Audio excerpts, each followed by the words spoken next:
Hello and welcome back to Penal Cancellation Atonement,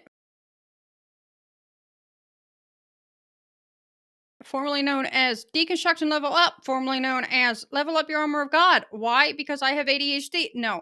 I mean, yes, but because I was going to walk you through 7 or 8 more doctrines in 2025 to completely deconstruct them using the evangelical rules of hermeneutics, looking at all of the Bible verses literally, historically, and grammatically, and then look at what interpretations we get if we interpret those Bible verses metaphorically, metaphysically, ungrammatically, ahistorically, and anachronistically. And whichever doctrine follows the rules of hermeneutics, that is the doctrine we on this channel tend to gravitate towards because our epistemic commitment is to the rules of hermeneutics, not to the doctrine. If the doctrine requires us to use a metaphorical, metaphysical, ungrammatical, ahistoric, anachronistic hermeneutic, we think, probably not a good doctrine to believe in. Okay, so that was my plan. But what has happened is so many questions about penal cancellation atonement, so many Bible verses that I have not yet gotten to, church father quotes that I have not gotten to, just tons and tons of things that it has made me realize that we're going to be on penal cancellation atonement for a little while, long enough that it occurred to me that the focus should really be on penal cancellation atonement and why it is biblical, why it is exegetical, how it aligns with all the hermeneutic rules, so that other atonement views can die. Or, I mean, just, fade into obscurity. And only the biblical atonement is the one that is mainstream. So, anyway, okay, so that. The other thing, the reason that another nearly 2 months has passed since the last video, it has not been sickness this time, it has been technological.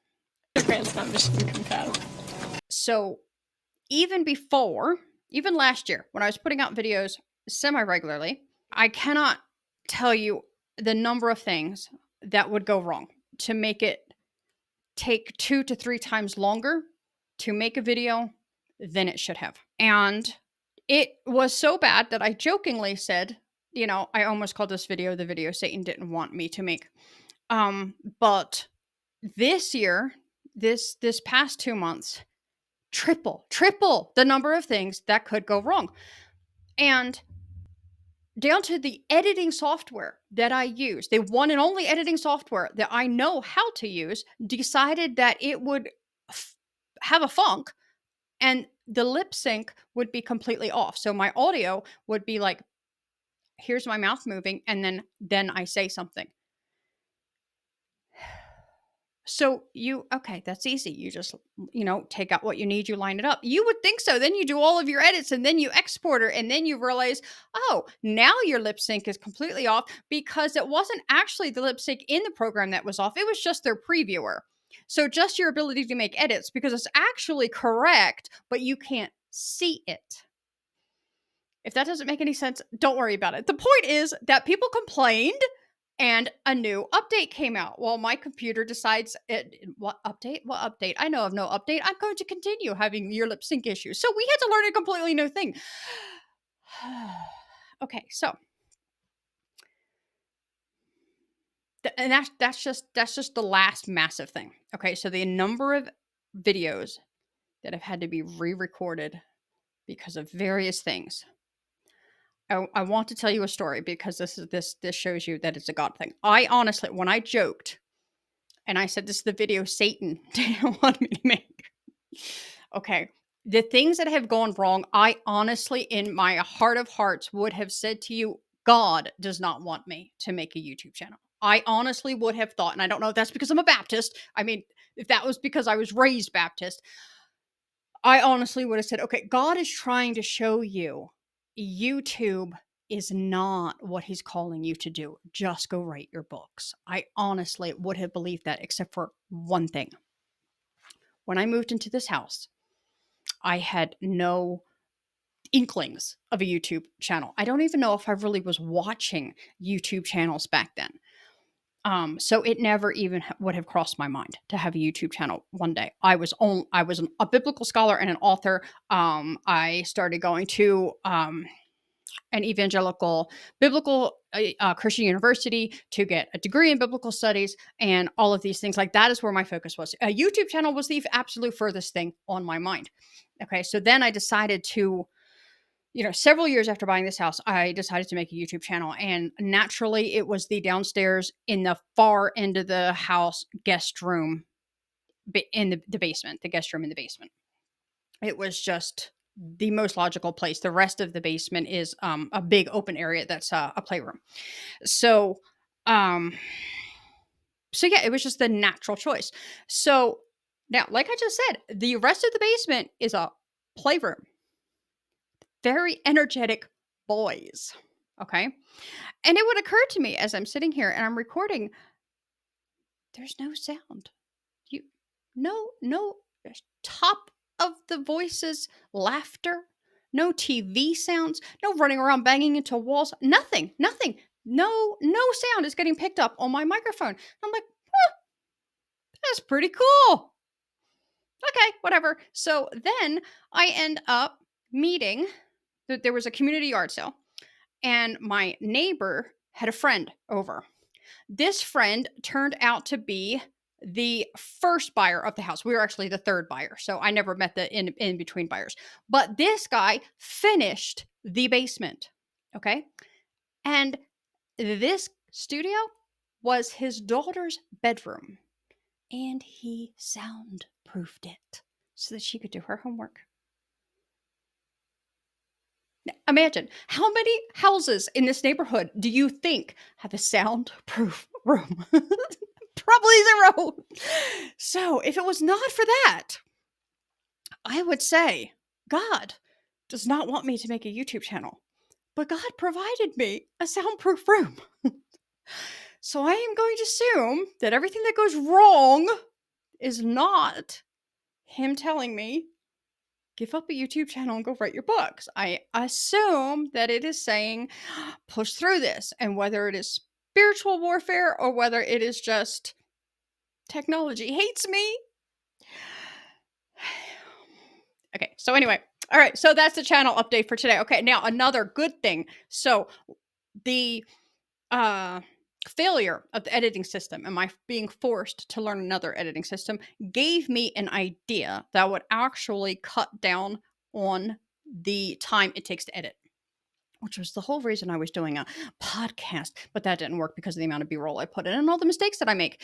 So anyway, the point is I am going to primarily do split screen videos, which should make really cut down on editing because I'm going to focus on a scripture verse that we're going to dissect and look at if it support. Basically, we're going to take verses that allegedly support penal cancellation atonement. right, allegedly support penal substitution atonement and how those verses to support penal substitution atonement require a metaphorical, metaphysical, or ungrammatical, or a historic and anachronistic hermeneutic. And that if we interpret those verses using a literal, grammatical, historical hermeneutic, which is the hermeneutic that evangelicals tell us to use, that it actually supports penal cancellation atonement, or it's not even about atonement. Sometimes that will happen too. It's like, this verse isn't even about the atonement. If we use a literal, grammatical, historical hermeneutic. Okay, so that is that. Okay. Also, if I can get out shorter content, I can get out more regular content. And my goal is weekly. It had been bi-weekly, but apparently I bit off more than I can chew. Surprise, surprise. Okay, so what I'm going to do, especially right now, while I try to finish up the nonfiction book that many of you have been waiting for, this one is primarily, it's focused on why penal substitution is wrong and why penal cancellation is atonement. Why penal substitution atonement is not biblical, i.e., exegetical, and why penal cancellation atonement is exegetical, i.e., biblical. Hopefully, I said that right. Okay, so it's very difficult for me to write that book with all the sources and all of that, and do full length, long form YouTube videos. So while I am writing that book, which will take me probably into the summer, I'm going to do short form videos, and I'm going to focus on individual Bible verses, maybe short topics, and comments and questions, because that is one of the things that I've also fallen behind on. And instead of spending hours and hours and hours answering comments, and then also trying to spend hours working on a video, I thought I will kill two birds with one stone, and I will answer your comments in videos. Aren't I so smart? Okay, so this is all the things that I'm going to do while doing the nonfiction, and then after the nonfiction book is done and out, then maybe I will go back to long form, or maybe the short form will work really well. Who knows? Okay, so I'm going to have 2 more videos coming out before Easter. Consuming the dark powers of darkness do not stop me. We're going to touch on the harrowing of hell, and the Eucharist, and if we're really, really lucky, the difference between Christmas and Easter, and everyone's going to be like, we're pretty, we know what the difference between Christmas and Easter is. Well, if you've been raised Protestant, you might not. Because Protestantism actually confuses them the same way that they confuse the Day of Atonement and Passover. So we're gonna touch on that. So that's 3. Hopefully there will be 3 videos out between now and Easter. And then that means that my evil diabolical plan, my heavenly angelical plan to get content out once a week is working. Okay, until then, keep standing firm.